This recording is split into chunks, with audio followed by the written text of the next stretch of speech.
बसमिल्लाहिर्रहमानिर्रहीम। अस्सलाम वालेकुम।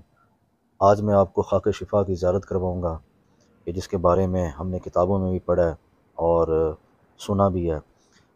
ये हज़रत सलमान फ़ारसी रज़ी अल्लाह अन्हु का बाग मुबारक है। इसके बाग के इर्द-गिर्द किनारों पर ये मिट्टी मौजूद है।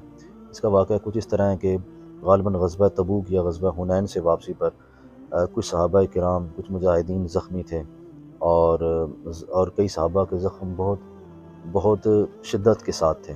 तो हुज़ूर पाक सल्लल्लाहु अलैहि वसल्लम ने सहाबा को हुक्म दिया कि वो इस जगह पर मट्टी पर लेट जाएँ, यानी मिट्टी को अपने जिस्म के साथ लगाएँ।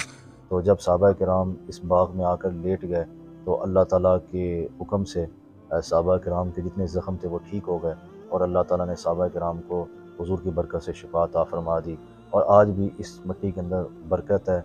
जो बीमार हो अगर उसको ये मिट्टी खिला दी जाए तो उसको शिफा मिल जाती है। इसके अलावा एक और मैं आपको जगह दिखाता हूँ और ये इबरत की जगह है। खाके शिफा का जो बाग है उसके बिल्कुल अगर आप अपोज़िट देखें तो आपको एक खुला मैदान नज़र आएगा।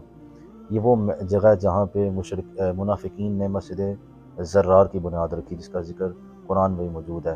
तो फिर अल्लाह ताला के हुक्म पर हुज़ूर पाक ने सहाबा किराम की जमात को ले जाकर इस मस्जिद को गिरा दिया और हुज़ूर पाक ने इस हुक्म दिया कि यहाँ पे कूड़ा करकट फेंका जाए, यहाँ पे गलाज़त फेंकी जाए, गंदगी फेंकी जाए, क्योंकि ये जो मस्जिद है ये मस्जिद नहीं है, ये फितने का गढ़ है। आज भी जो मदीना की जो म्यूनसिपल कॉरपोरेशन है वो सारे मदीना का जो कूड़ा वगैरह वो इकट्ठा करती है और इसी जगह पर उस कूड़े को ले जाकर ज़ाया किया जाता है, उसको तल्फ़ किया जाता है। तो अगर आपको मेरी ये छोटी सी वीडियो पसंद आई हो तो इसको लाइक करें और कमेंट में अपनी राय का इज़हार ज़रूर दें। बेल आइकॉन का बटन दबाएँ ताकि मेरी नई से नई वीडियो आपको मिलती रहे। अस्सलामु अलैकुम वरहमतुल्लाहि वबरकातुहू।